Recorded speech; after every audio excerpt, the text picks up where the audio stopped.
Let's head to the voicemail of Truth and Reason.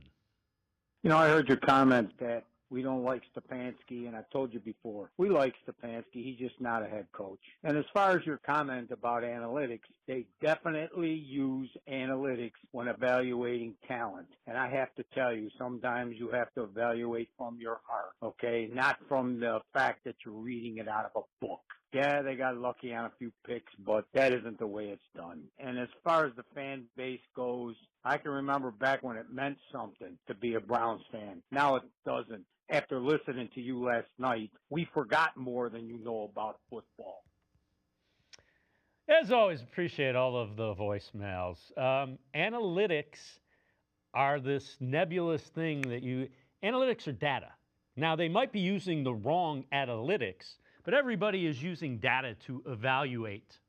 And relative to your knowledge of football, you know football from the 50s. It's evolved. Sorry.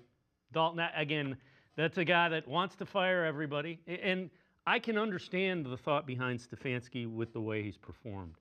But this knowledge that analytics is this voodoo, it's data. Now, they might be using the wrong data to evaluate people. I'll give you that.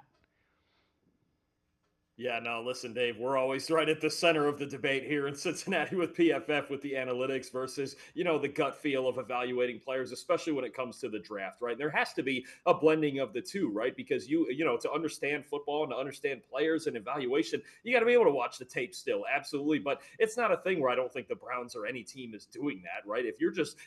I agree with that actually, as somebody who's at the center of it all. If you're just making your draft picks based on spreadsheets, yeah, you're probably doing it wrong. I'll admit that too. There is a blending of it that needs to happen. So, I think obviously you're never going to hit on all of your picks and things like that. And the Browns, like you mentioned before, have missed them in key spots, but there's always a blending of those two things. And I think they trust their scouting department to be able to execute that evaluation.